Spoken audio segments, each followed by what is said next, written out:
नमस्कार।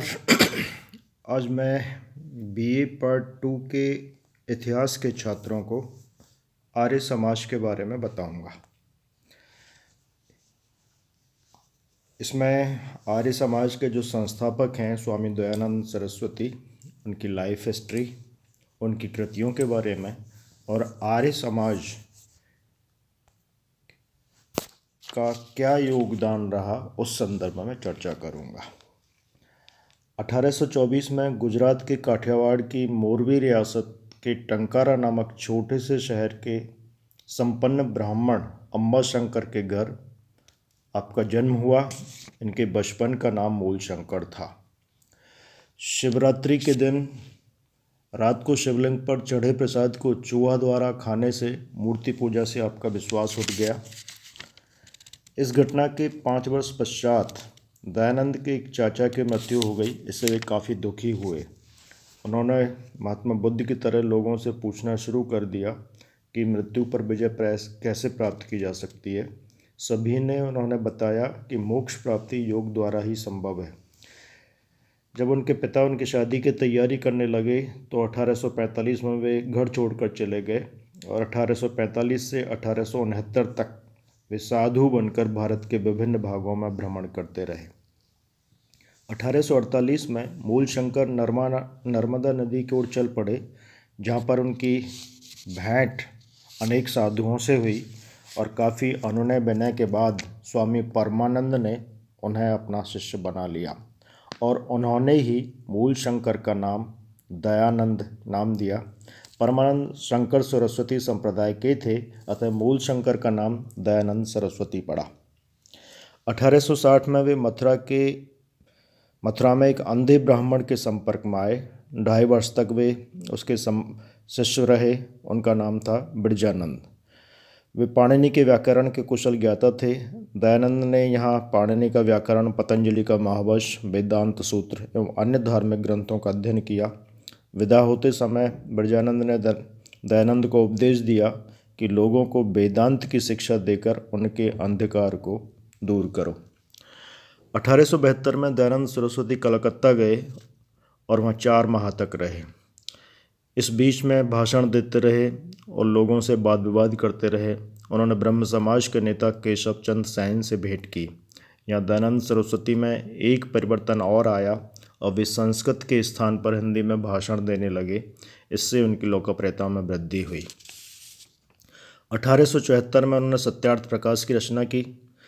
1874 के अंत में वे बम्बई गए और 1875 में उन्होंने आर्य समाज की स्थापना की। 1877 में दयानंद सरस्वती लाहौर और लुधियाना गए। वहाँ उन्होंने आर्य समाज का पुनर्गठन किया। 1882 में दयानंद सरस्वती ने गो करुणा सभा की स्थापना की तथा इसी समय गौ करुणा निधि पुस्तक की उन्होंने रचना भी की। 30 अक्टूबर 1883 को 59 वर्ष की आयु में सरस्वती जी का देहांत हो गया। उन्होंने भारतीयों के लिए वेदों की तरफ लौटो का नारा दिया। उनकी प्रमुख कृतियों में सत्यार्थ प्रकाश, वेदभाष्य और ऋग्वेद आदि भाष्य भूमिका आदि प्रमुख थीं। अब आर्य समाज का जो योगदान है, जो देन है सामाजिक क्षेत्र में, स्वामी दयानंद सरस्वती ने सामाजिक क्षेत्र में सराहनीय सुधार किए। उन्होंने बाल विवाह, बहुविवाह, पर्दा प्रथा, सती प्रथा, जाति प्रथा, छुआछूत, अशिक्षा आदि सामाजिक बुराइयों का विरोध किया तथा स्त्री शिक्षा, अंतर्जातीय विवाह एवं विधवा विवाह का उन्होंने समर्थन किया। आर्य समाज ने जंतर मंत्र, जादू टोना, अंधविश्वासों को मान्यता प्रदान नहीं की। आर्य समाज ने शादी विवाह, जीवन मरण आदि रीतियों को सरल बनाने का कार्य भी किया। उन्होंने अनाथों, विधवाओं की दशा सुधारने का भी प्रयास किया। देश में अनेक अनाथालयों, विधवाश्रमों की स्थापना की। शिक्षा के क्षेत्र में गुरुकुल और डीएवी कॉलेज एवं अन्य संस्थाओं की स्थापना करके भारतीय जनता को शिक्षित बनाने का उन्होंने प्रयास किया। सबको वेदों का उन्होंने पढ़ने का अधिकार दिया, जिसके फलस्वरूप हिंदू समाज में अछूतों को समानता की दृष्टि से देखा जाने लगा। दयानंद सरस्वती ने शुद्धि आंदोलन भी चलाया। जिसके अंतर्गत ऐसे हिंदुओं को जो बलपूर्वक ईसाई या मुसलमान बनाए गए थे तथा जो पुनः हिंदू धर्म स्वीकार करना चाहते थे, पुनः शुद्ध करके हिंदू धर्म ग्रहण करवाया जाता था। इस आंदोलन के द्वारा लाखों हिंदुओं को जो ईसाई और मुसलमान बन गए थे, शुद्ध करके पुनः हिंदू धर्म में सम्मिलित कर लिया गया। स्वामी दयानंद सरस्वती के पश्चात लाला हंसराज तथा स्वामी श्रद्धानंद आदि के नेतृत्व में आर्य समाज ने हिंदू समाज के उद्धार के लिए अनेक कार्य किए। धार्मिक क्षेत्र में आर्य समाज में एकेश्वरवाद को मान्यता दी गई तथा हिंदू समाज के कर्मकांडों और पुरोहितवाद का विरोध किया गया। इस समाज ने वैदिक धर्म का पुनरुत्थान किया और वैदिक रीत से यज्ञ, हवन, प्रार्थना, सत्संग आदि करके निराकार ईश्वर की उपासना के सिद्धांत को सभी के सामने रखा। राष्ट्रीय क्षेत्र में स्वामी दयानंद ने हिंदू समाज में नव चेतना का संचार करके हिंदुओं में आत्मसम्मान की भावना जागृत की। उन्होंने हिंदुओं को ये बताया कि उनकी संस्कृति विश्व की प्राचीन और महान संस्कृति है। आर्य समाज ने नमस्ते शब्द प्रचलित किया, जो आज भारत के अतिरिक्त विदेशों में भी लोकप्रिय है। उन्होंने भारतीयों में राजनीतिक चेतना जागृत की, हिंदुओं में स्वाभिमान एवं देश प्रेम की भावना को जागृत किया। तिलक, लाला लाजपत राय और बिपिन चंद्र पाल जैसे व्यक्ति आर्य समाज के विचारों से प्रभावित थे। डॉक्टर मजूमदार ने इस संदर्भ में लिखा है, आर्य समाज आरंभ से ही उग्रवादी संप्रदाय था। इसका मुख्य स्रोत तीव्र राष्ट्रीयता थी।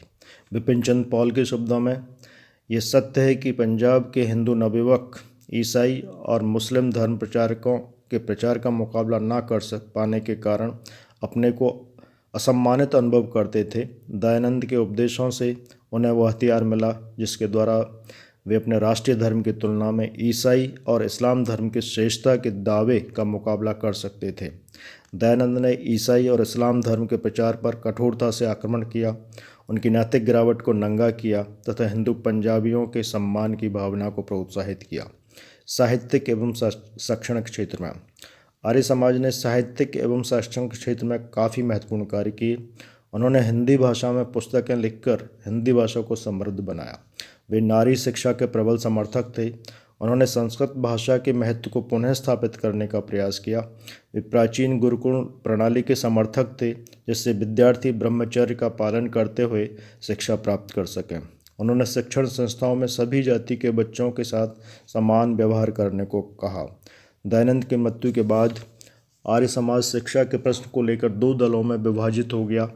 एक दल के नेता लाला हंसराज थे, जो कि पश्चिमी शिक्षा के समर्थक थे, तथा दूसरे दल के नेता महात्मा मुंशीराम थे, वे प्राचीन भारतीय शिक्षा के समर्थक थे। मुंशीराम के प्रयासों से 1900 ईस्वी में हरिद्वार में गुरुकुल कांगड़ी की स्थापना हुई। यही मुंशीराम आगे चलकर श्रद्धानंद के नाम से विख्यात हुए। लाला हंसराज ने भारत में स्थान स्थान पर डीएवी के नाम से अनेकों स्कूल एवं कॉलेजों की स्थापना की। इस प्रकार यह स्पष्ट है कि आर्य समाज ने भारत को सामाजिक, धार्मिक, राष्ट्रीय एवं शैक्षणिक क्षेत्र में महत्वपूर्ण योगदान दिया। इसी कारण जबकि ब्रह्म समाज आंदोलन प्राय समाप्त हो गया है, रामकृष्ण मिशन का प्रभाव मुख्यतः शिक्षित और समाज के उद्धार वर्ग पर है। आर्य समाज अभी तक न केवल एक जीवित आंदोलन है, बल्कि समाज के छोटे से छोटे और निम्न से निम्न वर्ग तक उसकी पहुंच है। धन्यवाद।